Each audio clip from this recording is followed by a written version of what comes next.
Prípad okradnutej a zbitej študentky Hedvigy Malinovej vzbudil pozornosť nielen na Slovensku, ale aj v zahraničí. Od začiatku bol totiž riadne spolitizovaný. Podľa záverov vyšetrovateľa a prokurátora sa skutok nestal. Pri skúmaní celého prípadu sme však narazili aj na viaceré nezrovnalosti, zavádzanie či dokonca porušenie zákona zo strany štátnych orgánov.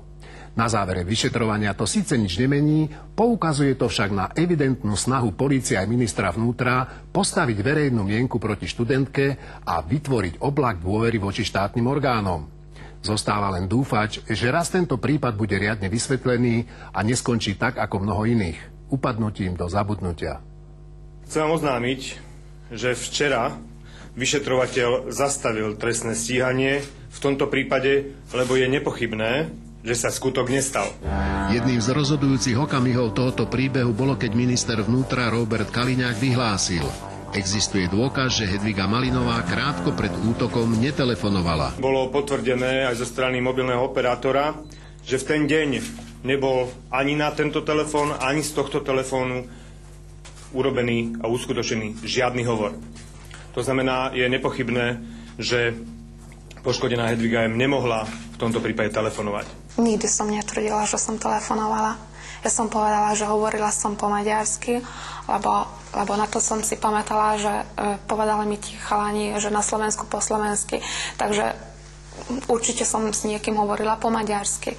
Ja som im povedala, že buď telefonicky, alebo osobne, ale ja som si na to nepamätala, že ako to bolo vlastne.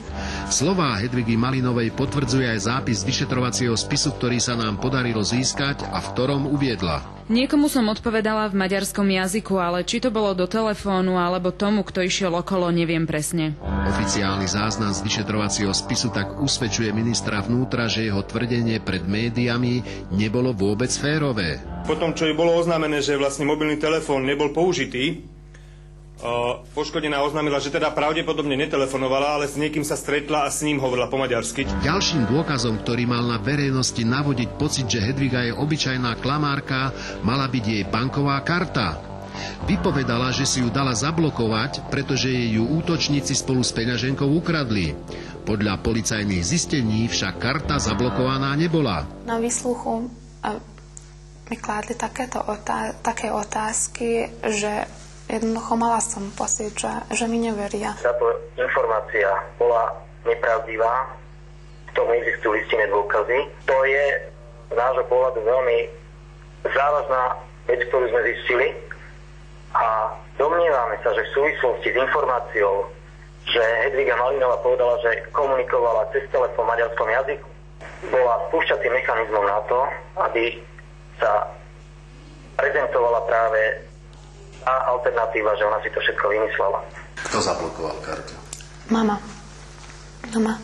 Tento dôkaz prospech tvrdenia Malinovej však vo vyšetrovacom spise chýba. Slovenská sporiteľňa akciová spoločnosť filiálka Trhová Hradská vám potvrdzuje, že dňa 25.8.2006 o 9.01 bol zadaný zákaz na PK číslo a tak ďalej a študentský klub dňa 31.8. Toto potvrdenie sa vydáva na žiadosť menovanej. Ani v jednom z týchto prípadov teda neklamala Hedviga Malinová, ale kto si iný. Jej nedôveryhodnosť malo podporiť aj tvrdenie ministra vnútra, že najprv nahlásila krádež hodiniek a potom v nich prišla na výsluch. Prečo napríklad v úvodnej správe je, že ukradli hodinky, ktoré na jeden z výsluchov priniesla menovaná na ruke. A na otázku, že nie sú to tie náhodou, ktoré vám boli ukradnuté? Už nevedela odpovedať. Podľa úradného záznamu z výsluchu sa jej však nikto na hodinky nepýtal. Hedviga Malinová sama od seba uviedla: Čo sa týka vecí, ktoré mi boli odsudzené, tak tomu som sa vyjadrila v mojom predchádzajúcom výsluchu dňa 25.8.2006. K čomu chcem len dodať, že tam som uviedla vo výsluchu, že mi boli odsudzené aj strieborné hodinky. Tieto však odsudzené neboli a preto ich chcem vylúčiť zo zoznamu odsudzených vecí. Podľa lekárskych správ uložených v spise pri útoku Hedviga utrpela rôzne poranenia. Pohmoždenie brušnej steny, tváre, oboch stehien. Mala opuchnutý nos, dolnú peru a na ušiach zasnutú krv z otvorov po náušniciach a ľahký otras mozgu. Kázali mi, aby som vyzlečila pančuchy, sako a náušnice. Čo si žena v takej chvíli pomyslí? Že chcú ma znásilniť. Súdny znalec konštatuje, že pri takýchto úrazoch si postihnutý nepamätá okolnosti úrazu, ani to, čo nasledovalo, a niekedy sa nepamätá ani na to, čo úrazu bezprostredne predchádzalo. Tento posudok teda môže vysvetľovať, prečo sa Hedvigine tvrdenia mohli zdať na prvý pohľad zmetené. Ja som nechcela ísť do nemocnice, ja som povedala, že chcem ísť na skúšku. To som viackrát opakovala. Bola som strašne hysterická, ja si myslím, že hysterická som bola. Som im silou, mocou sa im naložiť do tej sanitke. Som povedala, že nikam nepôjdem s cudzými ľuďmi, určite nie. A že chcem ísť na skúšku, lebo chcem, učila som sa na to. Povedala, že nemôžem. A povedala, že nie, tak nikam nejdem, keď nemôžem ísť na skúšku. A potom mi jedna profesorka z komisii slúbila, že keď pôjdem do nemocnice a budem všetko v pohode, akože, tak môžem sa vrátiť a môžem ísť na skúšku. No a vtedy som išla do nemocnice. Kľúčovým dôkazom o tom, že Hedviga klame, je prítomnosť jej DNA pod poštovou známkou a na lepiacej časti obálky, v ktorej boli poslané ukradnuté doklady.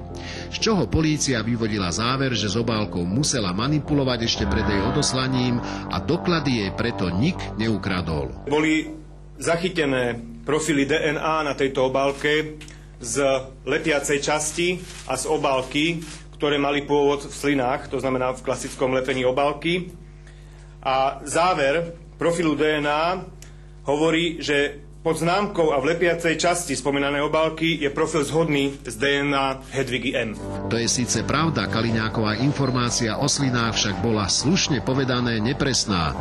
Znalecký posudok z vyšetrovacieho spisu totiž nehovorí nič o slinách, ale len o zhode DNA. My sme sa oboznámili s tou listinou, ktorú som už uvádzal, tá je označená ako znalecký posudok. Pri tejto listine musíme konštatovať, že neobsahuje žiaden údaj o tom, že by pri vypracovaní tohto, nazvime to, nejakého odborného stanoviska, bolo možné konštatovať, že tam boli nájdené sliny ako biologický materiál.